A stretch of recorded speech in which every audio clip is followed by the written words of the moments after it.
Leaning Ton piles misery on Hampshire.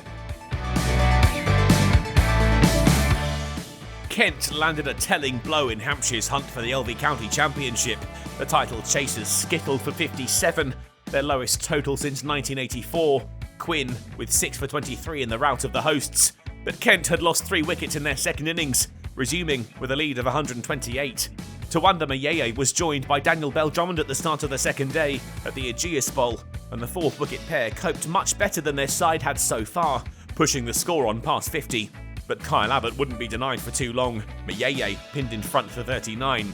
Leaning and Bell-Drummond picked up the baton from their departed colleague, and once again, Kent manufactured another important partnership. With the scores on the board so far, getting to 3 figures was quite the achievement. And a 50-run partnership wasn't something to be sniffed at either, especially considering the pair only needed 60 balls to chalk it up.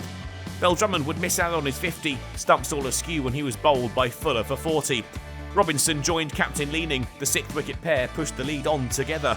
Their partnership was worth 29 when Robinson fell for Abbas's 3rd of the innings, a huge shot attempted, a huge edge carried to Vince at first slip. But Hampshire were already on the back foot, and when Kent headed in for lunch, they led the title hopefuls by 261. Leaning had a bit of luck after lunch, the edge carried, but scooted between Vince and Donald and away to the boundary to bring up the skipper's half-century from 89 balls. And the partnership would match that return. Leaning's pull dismissive, he and Finch going well for the 7th wicket. The skipper moved them on to 200, Hampshire getting stuck, searching for opportunities. But their patience was rewarded, the partnership broken when Holland found Finch's pads. The score 213 for 7, but the lead now an imposing 321. It was up to 338 when Fuller had Everson caught behind for 1, but the key wicket was the man at the other end, and Jack Leaning was heading for 100. He chalked up the ton in bombastic style. Organ launched over the leg side for 6, the skipper with 3 figures from 160 balls, a special knock. He would eventually fall on 112, looking to uppercut Fuller, but finding Weatherly instead. Gilchrist added some late fireworks. Abbas launched for 6 back over his head, but he would fall caught by Fuller for 11 when he tried to do it again.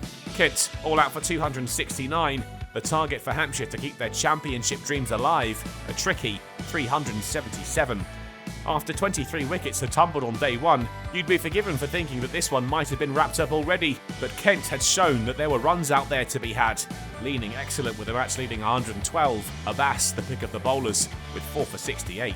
Hampshire emerged after tea, title chances resting on this innings, which got off to a bad start. Holland LBW to Quinn for 3 in the 4th over. Weatherly and Organ had more joy, settling well and starting to build their partnership. With the 4 tucked off Weatherly's pads, Hampshire moved to 50, just 7 more, and they'd have beaten their first innings return. They breached that total, batting much easier now, especially for Weatherly, who looked in the mood. They were up to 76 when Organ fell, caught by Compton off Podmore for 37.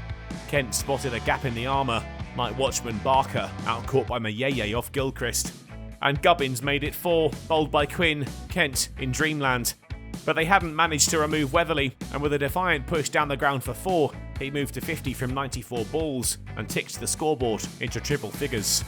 That meant they were headed to day 3 requiring 273 more runs. It looks like Kent's to lose at the moment, but Hampshire are a side with bags of quality and still shouldn't be counted out, despite the mountain of evidence to the contrary. That could all change with quick wickets early on day 3, the biggest day so far in this battle for the LV County Championship crown.